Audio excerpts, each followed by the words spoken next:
आज हम भक्तिन जो हमारा चैप्टर चल रहा है उसका भाग 2 पढ़ेंगे।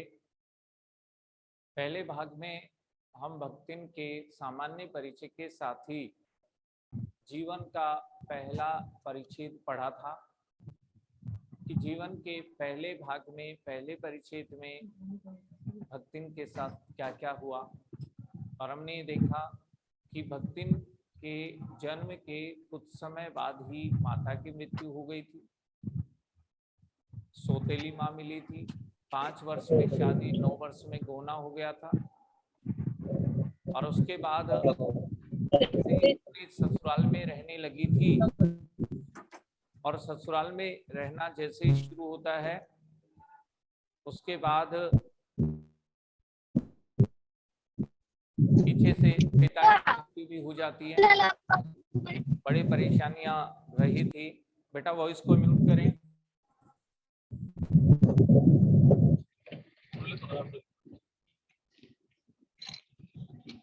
तो जाना बोलना पड़ा अकेले क्लास।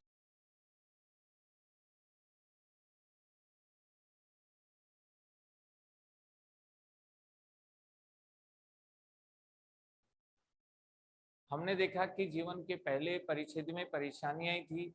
आज हम आगे बढ़ते हैं, जीवन का दूसरा परिच्छेद पढ़ते हैं कि भक्तिन के जीवन के दूसरे परिच्छेद में इनके साथ क्या क्या घटित हुआ।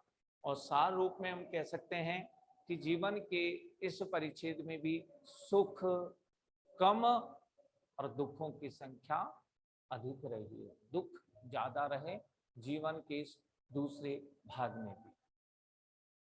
तो देखो शुरुआत करते हैं। ये कहाँ से शुरू है? बेटियों के जन्म से।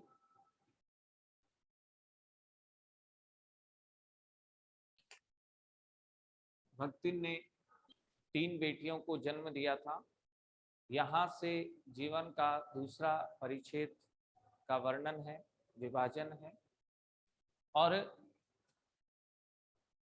बड़े दामाद को घर जवाई बनना,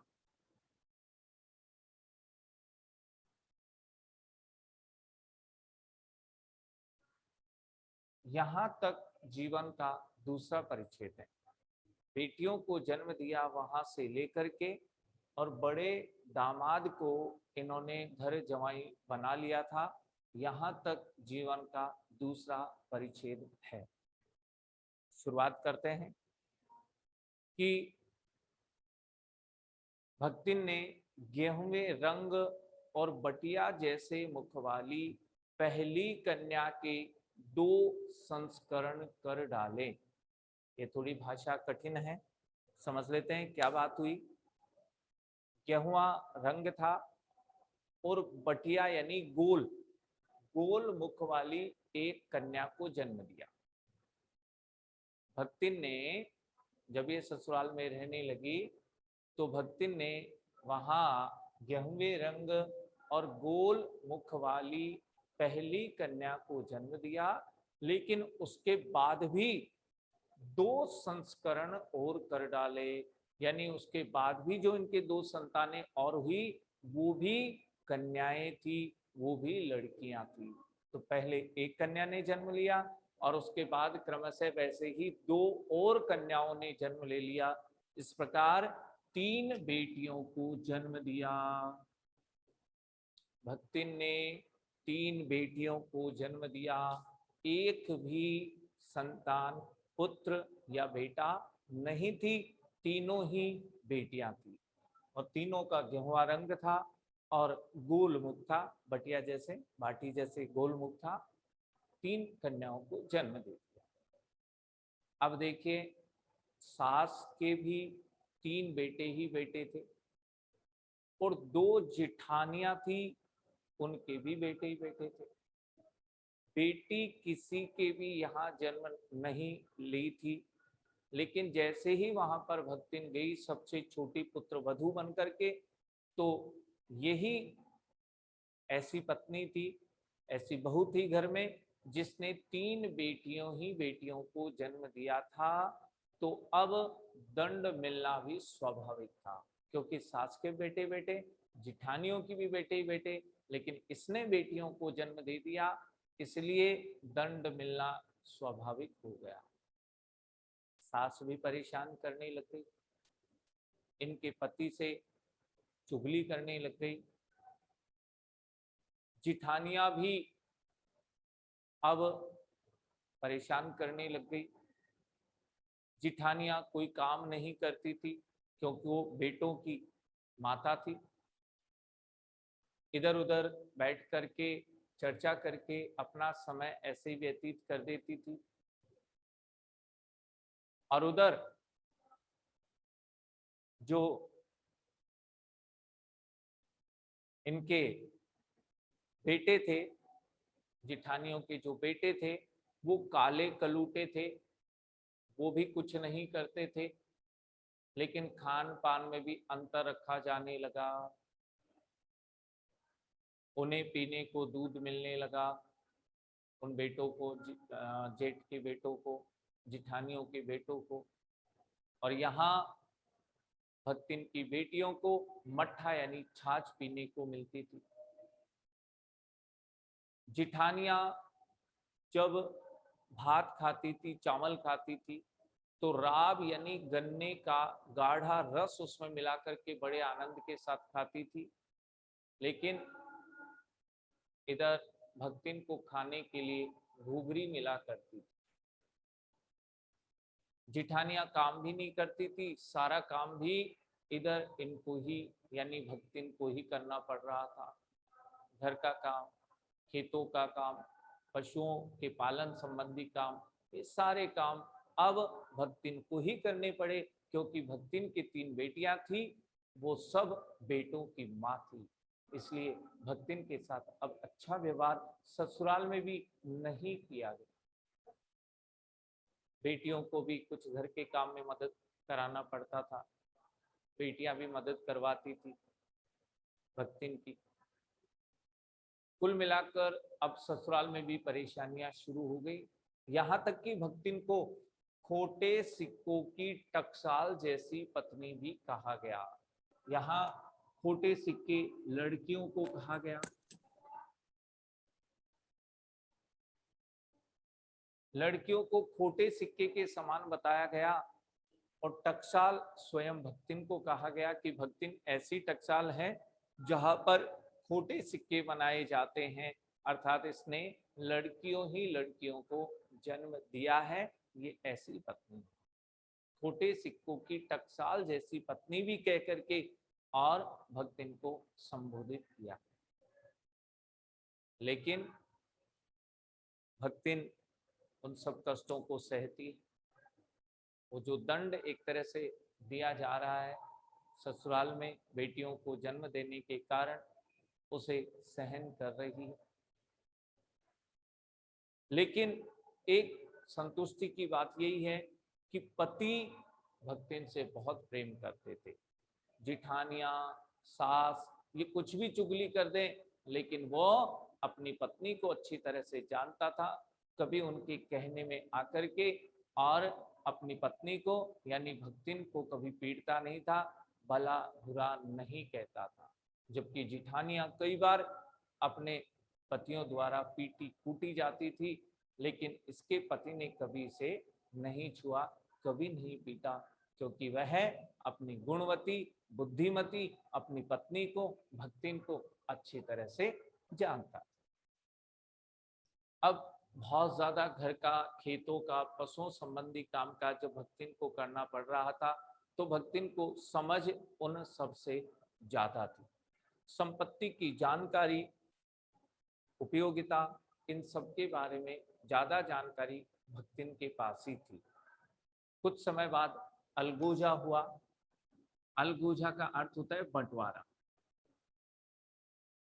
भाइयों के बीच अब संपत्ति का बंटवारा हुआ, तो भक्तिन का ज्ञान इस विषय में ज्यादा था कामकाज करने की वजह से, इसलिए अच्छी संपत्ति इनको ही मिली उस ज्ञान की वजह से। ऊपर से असहमति की मुद्रा इन्होंने दिखाई और भीतर से पुलकित यानी प्रसन्न रहते हुए इन्होंने संपत्ति का बंटवारा कर लिया। अच्छी अच्छी संपत्ति इनके हिस्से में आ गई और फिर दोनों पति पत्नी ने मिलकर के मेहनत की तो इनकी जो संपत्ति थी वो सोना बन गई। खूब पैसा इनके पास आने लग गया। दोनों ने मेहनत की, परिश्रम किया और जब पैसा आने लग गया तो फिर अपनी बड़ी बेटी, 3 बेटियां थी, तो बड़ी बेटी की धूमधाम से शादी कर दी। लेकिन दुर्भाग्य ने साथ नहीं छोड़ा। ये थोड़ा सा सुख मिला, देखो कि अलगोजा होके अच्छी संपत्ति मिली, पति पत्नी साथ रहे, मेहनत की, कुछ पैसा आया, बड़ी बेटी की शादी की, यहां तक ये थोड़ा सा सुख मिला। लेकिन देखिए भगवान को यह मंजूर नहीं था। अब पति की मृत्यु हो गई। भक्तिन के पति का तो सहारा था और अब पति की भी मृत्यु हो गई। इस समय भक्तिन केवल 29 वर्ष की थी। भक्तिन केवल 29 वर्ष की थी तो पति की मृत्यु हो गई। और पति की मृत्यु होने के बाद जेठ, जिठानिया, जिठोत, जिठोत यानी जेठ के बेटे, इन सब ने एक प्रस्ताव रखा कि भक्तिन दूसरी शादी कर लें। ऐसा प्रस्ताव क्यों रखा? वो ये जानते थे कि यदि ये दूसरी शादी कर लेगी तो ये अपने पति के साथ ससुराल चली जाएगी और यहाँ जो इसकी संपत्ति अब सोना बन चुकी है वो संपत्ति हमें मिल जाएगी। तो संपत्ति के लालच में इन सब ने मिलकर के भक्तिन को दूसरी शादी करने का प्रस्ताव रखा भक्तिन के सामने। लेकिन भक्तिन ने उस प्रस्ताव को अस्वीकार कर दिया और कहने लगी कि मैं कोई कुतिया या बिल्ली की तरह नहीं हूं जो मैं दूसरे के घर जाऊंगी, मैं दूसरी शादी कर लूंगी। मेरा मन चाहे तो फिर भी मैं ऐसा कर सकती हूँ, लेकिन मैं ऐसा नहीं करूंगी। मैं यहीं रहूंगी और तुम्हारे सीने पर, तुम्हारे हृदय पर होले भूनूंगी, अर्थात तुम्हें मैं यहीं रहकर परेशान करती रहूंगी, मैं यहीं राज करती रहूंगी। मेरी संपत्ति है, मैं मेहनत करूंगी और मैं तो यहीं रहूंगी, मैं कहीं नहीं जाऊंगी, मैं कोई दूसरी शादी नहीं करूंगी। ये भक्ति ने साफ साफ मना कर दिया। और इसके कुछ समय बाद उन्होंने गुरु से कान फुकवा लिए। गुरु से कान फुकवाने का मतलब है गुरु बना करके उनसे गुरु दीक्षा ले ली, उनसे गुरु मंत्र ग्रहण कर लिया और कंठी गले में धारण कर ली और पति के नाम पर अपने केस भी विसर्जन कर दिए, अर्थात अपना मुंडन करा लिया। गुरु मंत्र ग्रहण कर लिया, कंठी धारण कर ली और अपना मुंडन करा लिया। अपने पति के नाम पर अपने बाल भी इसने विसर्जन कर दिए, समर्पित कर दिए। अब एक बिल्कुल साध्वी की तरह ये रहने लग गई। अब कुछ समय और बीता तो एक बेटी की शादी तो पहले हो चुकी थी, अब जो 2 बेटियां और बची उनकी भी इसने शादी कर दी। दोनों बेटियां जो साथ रह रही थी उनकी शादी करके उनको तो ससुराल भेज दिया और जो बड़ी बेटी की शादी पहले कर दी थी, बड़ी बेटी और जमाई को अपने साथ रख लिया ताकि अकेली नहीं रहे, अपने साथ सहारे के लिए, सहयोग के लिए अपने पास बड़ी बेटी और बड़े जमाई को घर जमाई बना करके अपने पास रख लिया। ये जीवन का दूसरा परिच्छेद। इसमें भी हमने देखा कि दुख ज्यादा रहे, सुख कम रहे। सुख केवल इतने रहे कि अलगोजा के पास संपत्ति आई, बंटवारे के बाद संपत्ति मिली, पति पत्नी ने मेहनत की, संपत्ति सोना बन गई और बड़ी बेटी की शादी हो गई। बस उसके बाद फिर पति की मृत्यु, फिर परेशानियां शुरू। और अब बड़े दामाद को घर जमाई बना करके उनके साथ ये समय व्यतीत करने लगी। यहाँ दूसरा जीवन का परिच्छेद पूरा होता है। इसके बाद जीवन का तीसरा परिच्छेद शुरू होता है। जीवन का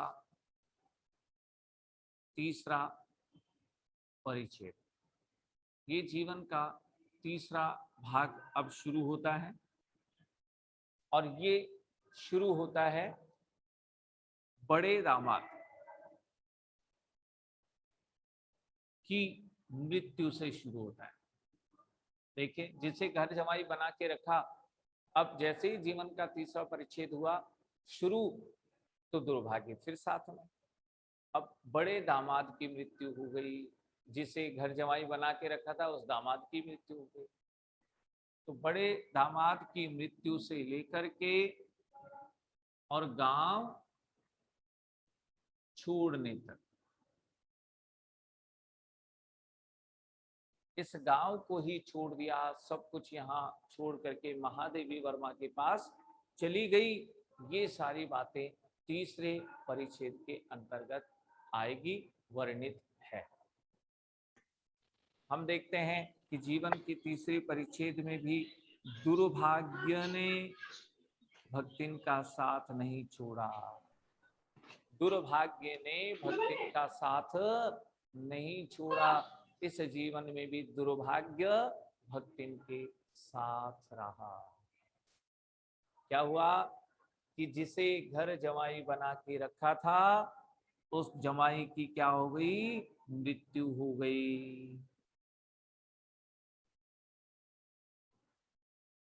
बड़ी बेटी और जमाई को अपने घर पर अपने साथ रख लिया था। अब कुछ समय बाद उस जमाई की मृत्यु हो गई, यानी भक्तिन स्वयं तो विधवा थी, अब उसकी बड़ी बेटी भी विधवा हो गई। जेठ जिठोतों को आशा की एक नई किरण दिखाई दी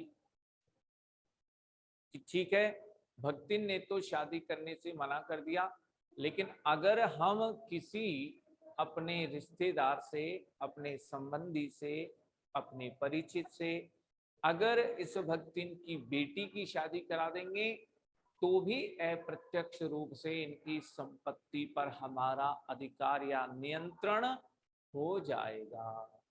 ऐसा वो सोचने लग गए। तो अब बड़ा जिठोत, बड़े जेठ का जो बेटा था, वह अपने तीतर लड़ाने वाले साले को ले आया। तीतर लड़ाने वाले का मतलब है व्यर्थ घूमने वाला, कोई काम नहीं करने वाला, ऐसा उसका साला था। उसे ले आया भक्तिन की बेटी की शादी कराने के लिए। उस तीतर लड़ाने वाले साले को वर के रूप में वहां प्रस्तावित किया, लेकिन भक्तिन ने मना किया। साथ ही भक्तिन की बेटी ने भी, वो भी कम समझदार नहीं थी, उसने भी मना कर दिया कि मैं भी शादी नहीं करूंगी। तो प्रस्ताव वहीं की वहीं रह गया। अब फिर जेठ और जिठौत जिठानिया सब मिलकर के योजना बनाने लगे कि इनकी संपत्ति हमारे नियंत्रण में, हमारे पास कैसे आए। और एक योजना के अनुसार आगे ऐसा ही हुआ। एक दिन जब भक्तिन अपनी कोठरी पर नहीं थी, किसी काम से कहीं चली गई, तो पीछे से वो तीतर लड़ाने वाला साला आ गया। भक्तिन की बेटी अकेली कोठरी में थी, वह कोठरी में प्रवेश करके और कोठरी का दरवाजा बंद कर देता है, कुंडी लगा देता है।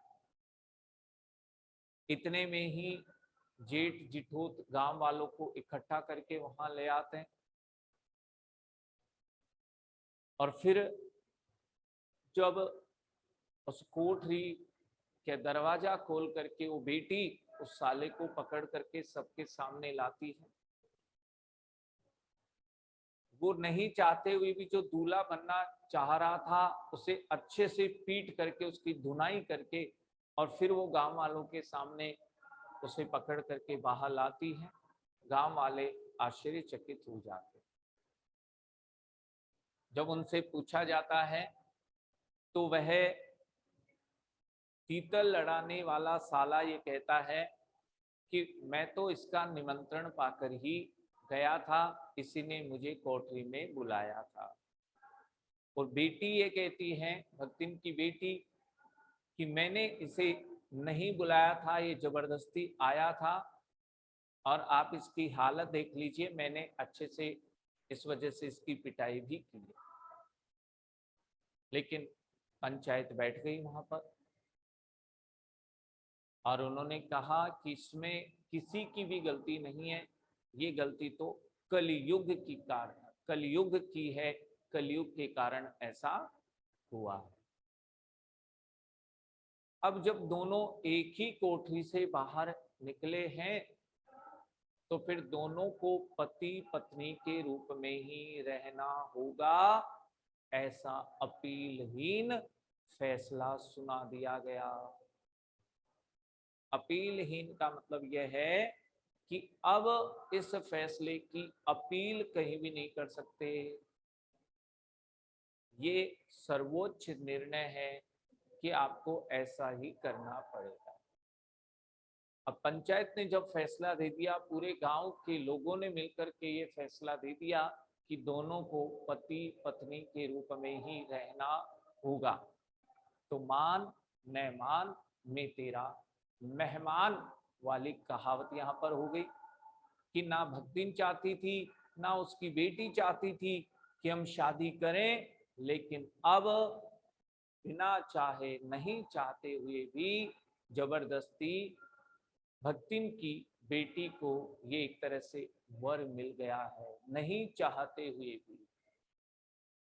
अब घर जब वो इनके साथ रहने लगा, गृह कलेश होने लगे, लड़ाई झगड़े होने लगे, और जब लड़ाई झगड़े होने लगे तो इनका ध्यान अपने काम पर, मेहनत पर, अपनी संपत्ति की ओर नहीं रहा, नहीं गया। और ऐसा नहीं होने की वजह से इनकी सारी संपत्ति धीरे धीरे चौपट हो गई, कमजोर होती चली गई। और एक समय ऐसा भी आ गया कि लगान भी नहीं चुकाया जा सका। लगान जब ये नहीं चुका पाए तो जमींदार ने भक्तिन को बुलाया और सजा के रूप में पूरी दोपहरी इसे धूप में खड़ा कर दिया। लगान नहीं चुकाए जाने की वजह से जमींदार ने धूप में दोपहरी भर के लिए इसे खड़ा कर दिया और भक्तिन को यह अपमान सहन नहीं, भक्तिन ये अपमान सहन नहीं कर पाई और उसने अपने गांव को, अपनी संपत्ति को, अपनी बेटी को, सबको छोड़ दिया और सब कुछ छोड़ करके यह शहर में आ गई महादेवी वर्मा के पास और यहाँ उसके साथ रहने लगी, उसकी सेविका बनकर। तो जहां से महादेवी वर्मा के साथ ये रहने लगती है, वहां से फिर चौथा जीवन का परिचय शुरू होता है। तीसरा परिच्छेद यहीं तक था कि अपने घर, संपत्ति, गांव और बेटियों को सबको इसने त्याग दिया, सबको छोड़ दिया और ये शहर में आ गई। यहाँ तक जीवन का तीसरा परिच्छेद है। इसे हम अलग अलग लिख लें कि जीवन के दूसरे परिच्छेद में क्या हुआ और तीसरे परिच्छेद में कौन कौन सी घटनाएं घटित हुई है। तीसरा परिच्छेद के बारे में हम सार रूप में अभी हमने बताया था कि बड़े दामाद जिसे घर जमाई बना के रखा था, उसकी मृत्यु से जीवन का तीसरा परिच्छेद शुरू होता है और जब अपनी संपत्ति, घर, परिवार अपनी बेटियों सबको छोड़ दिया और शहर में आ गई। वहां तक तीसरा परिच्छेद है। हम इसे अपनी नोटबुक में अच्छे से लिख लें, दर्ज कर लें, और एक्सरसाइज वगैरह मैं आपको भेज दूंगा जिससे आप हल करें। ठीक है बेटा, अभी आपका टेस्ट भी होगा आगे।